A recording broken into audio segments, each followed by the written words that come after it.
चैत्रा मास का चैत छठ का मैं गाथा सुनाती हूँ। छठी मैया की जय हो, छठी मैया की जय हो। शकुंतला नाम की एक औरत थी। उनकी 5 बेटे 5 बहू थी। 4 बहू का संतान हो चुका था, लेकिन छोटी बहू का अभी तक कोई संतान नहीं हुए थे। छोटी बहू बहुत पूजा पाठ करती थी, फिर भी भगवान उन पर नहीं ताकते। चारों जेठानी का वो लोग कोई पूजा पाठ नहीं करते। चारों जेठानी छोटी देवरानी से कहने लगी कि का रे देवरानी, अभी तक तेरा कोई संतान नहीं हुआ।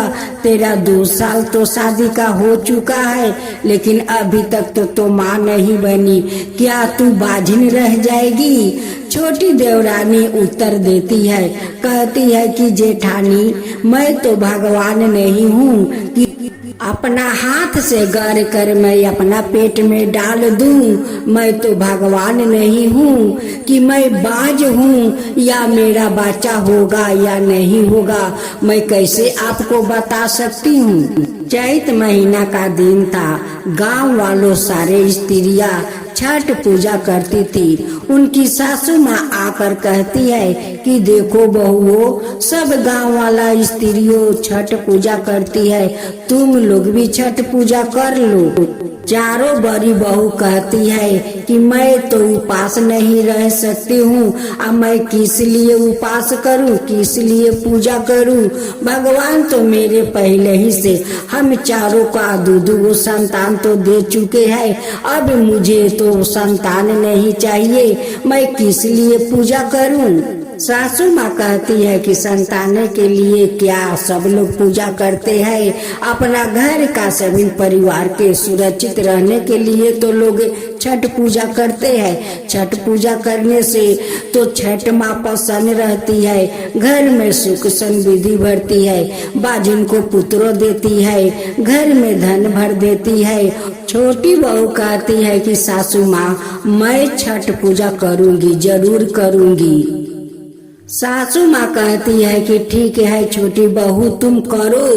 अगर माँ छठी का कृपा होगा तो तुम जरूर माँ बनोगी।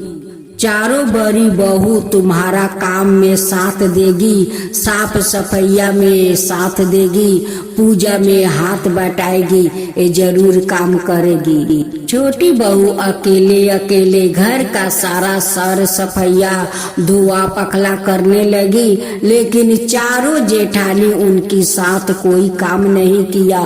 पूजा में सर सफैया कुछ भी नहीं किया। चारों जेठानी कहती है कि मैं देखती हूँ इतना जो तुम सर सफैया करती हो, इतना नियम करती हो, देखती हूँ कि छठ माता तुम्हें कैसे संतान दे देती है।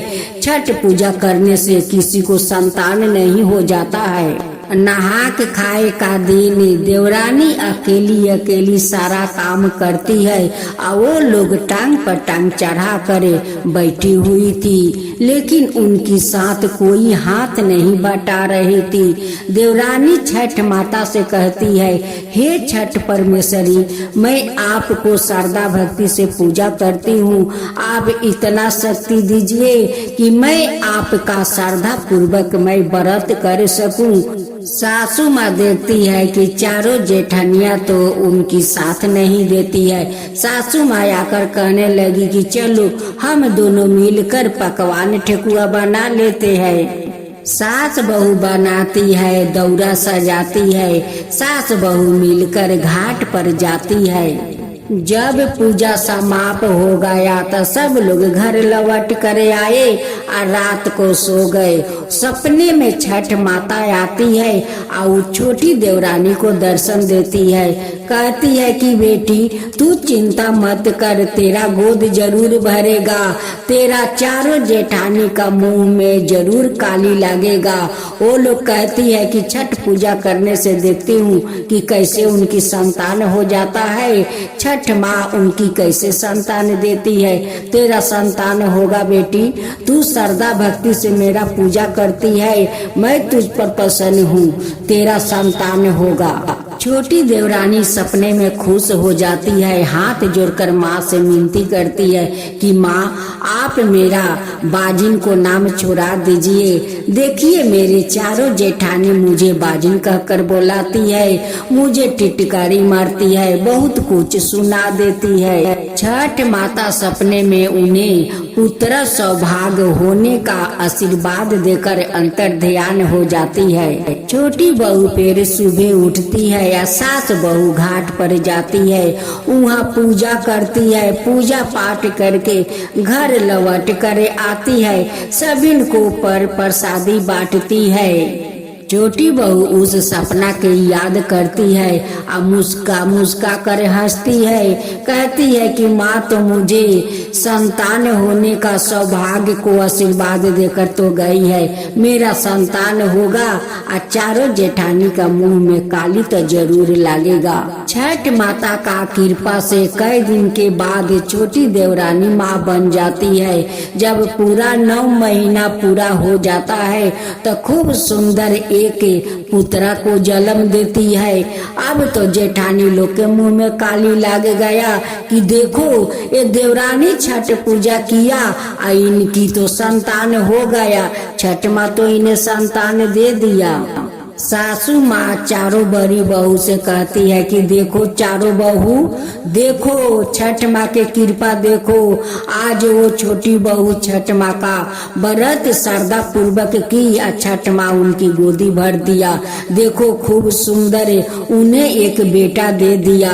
देख लो तुम लोग तो ना जाने क्या क्या छोटी बहू को कहती थी, उनकी पूजा में साथ नहीं दिया तो उनका पूजा नहीं हुआ, वो पूजा की।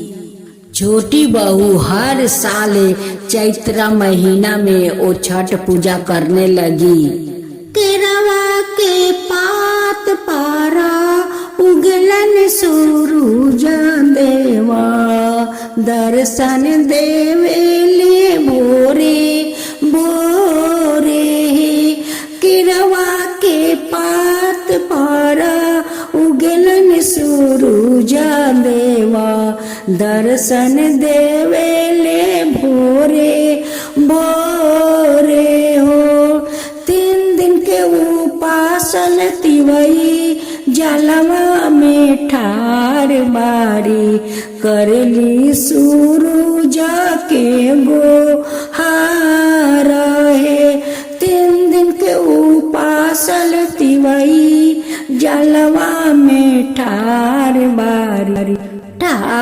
बारी, करली सूरज के गो हार है। जल्दी से उठी सूरज दीदार सनावा हो, ले लिया रगियाया पारा हो।